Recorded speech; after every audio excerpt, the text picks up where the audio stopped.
Still with me is former federal prosecutor and former DOJ senior attorney Tammy Allison. Tammy, got to get your thoughts on this case, this motion, and I just have to be transparent. I don't like this guy at all, but I want to know what you think about the grounds that he is alleging in this motion for a new trial. Do they carry any weight?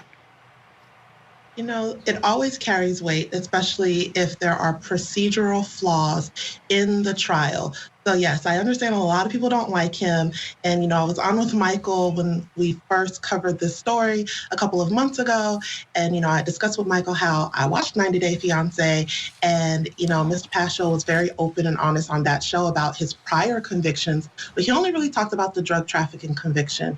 So having these witnesses discuss the domestic violence that they experienced, if in fact his attorneys were not given adequate notice that his ex-wife was going to testify in that way, he does have a constitutional right to confront individuals that are making claims against him. So that could be a violation of his due process rights.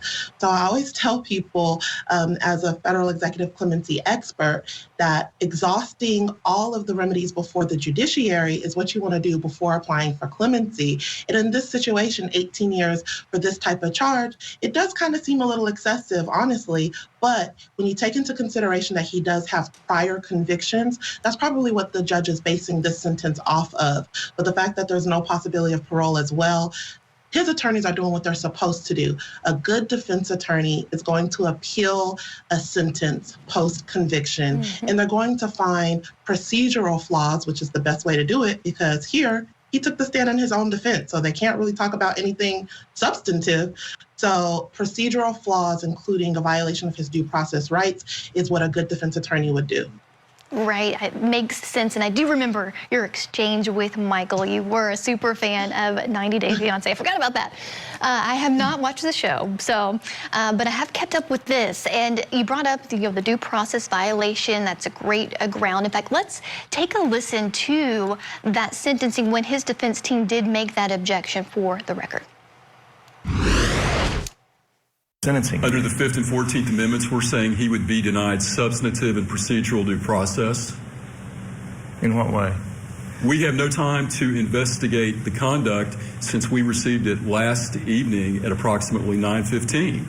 Well, of course, those amendments, as written 200 and something years ago, don't say anything about providing witness statements prior to a sentencing hearing. So certainly, if there was authority that existed that required this sort of pre-hearing disclosure by the state, there must be federal jurisprudence, state jurisprudence, somewhere saying this is what the 5th Amendment means, or this is what the 14th Amendment means. Well, I don't think, to quote Justice Potter Stewart, I can't define obscenity or pornography, but I know it when I see it.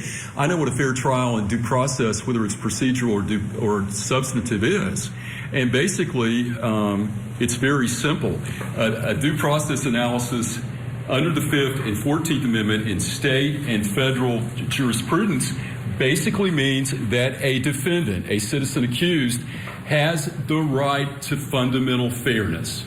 And the fundamental fairness is when you are looking at your liberty and at 9:30 at night, you get conduct that spans 15 years, and the only meaningful challenge I can make is to cross-examine someone on this statement. I think he is not given due process. There's a plethora of decisions in a variety of contexts and criminal jurisprudence that there is a requirement for fundamental fairness.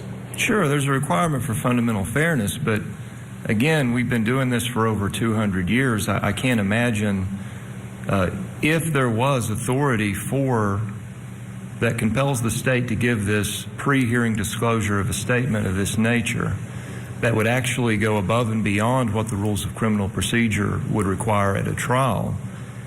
There would be authority. There would be a decision saying that. So we would respectfully ask the court to exclude the evidence or conversely give us a reasonable time to represent 15 years worth of domestic issues that this witness is apparently going to testify about and the state is going to use to seek enhanced punishment. So Tammy, the defense saying with the late notice the night before the ex-wife taking the stand for sentencing, they didn't have time to investigate and rebut the veracity of her allegations and her story, and that was a violation. And clearly the judge didn't agree then. What's the likelihood of it now? Listen, this is a state court trial judge, and we heard the judge rebut the defense attorney's very clear arguments. What the defense attorney did was very strategic and good. Oh my gosh, it was so good, because what he did was he preserved the record for appeal. He also preserved the record for post-conviction and post-sentencing motions. So because he has a successive 18-year sentence, and he already had tried to bring it up to the judge, and the judge wasn't trying to hear it, right? Now they can go back to the transcript and be like, see, I told you. Now here is all the case law on the state level and a federal level that backs up what I was saying. He doesn't have to spit it out right then and there. So the judge, assuming that there's no authority when it's pretty simple, he has the right to confront a witness that's testifying with these types of accusations. And it's even worse because he only got notice of it past business hours the day before she testified. That's a very strong argument from the defense attorney. I know a lot of people don't like this guy, but that's why I be telling people, y'all gotta focus on these procedural things. Well, now that we know what you think, Tammy, we want to know what our viewers think. Should Jeffrey Paschal get a new trial, a new sentence, excuse me? We will read some of those comments they've been posting online to our social media pages. We're going to read those comments and questions up next in our Talk Back segment. Don't go anywhere. Tonight on Closing Arguments, we'll break down today's verdict in the Breonna Taylor botched raid trial. What led this jury to acquit Brett Hankinson of wanton endangerment? Plus, a hearing in the case against William Marcus Wilson continues in Georgia. Our experts weigh in on key takeaways from today's proceedings and their impact on his stand-your-ground defense. Closing Arguments with Vinnie Politan, tonight at 8/7 Central, only on Court TV. This is exactly why we chose leaf filter. Before leaf filter, our gutters would get so clogged. Tree limbs, bird nests. Our house is 2 stories tall. Getting up to these gutters is very dangerous. We always hired somebody to clean these, and that was very expensive. Leaf filter was a lifesaver. When the salesman came over and showed us how they work, gave us interest-free financing, and the price was right, it was a no-brainer. The leaf filter installation process was so simple and easy. They got our entire 4,000 square foot house all fitted out and installed in less than a day. Like, he's definitely guilty, girl. And as a survivor of domestic violence, I don't like him either, and I don't like what he did. But at the same time, the motion seems pretty solid, so it might get granted. It might be. Okay, let's take another look at a comment. This one from Linda. She says he must be kicking himself for not taking the plea deal, which, if I remember correctly, he would have had 0 jail time. And that is right. I think he was offered just probation before this, and he wanted to prove his innocence, Tammy. Listen, Linda. Listen, Linda. She right. I know he's kicking himself in the butt because, woo, that plea deal was good. But listen, we're here now. Exactly, especially considering now 18 years for what he did. Let's go to another comment. Our last one comes from Karen. She says, quote, no, just a new haircut.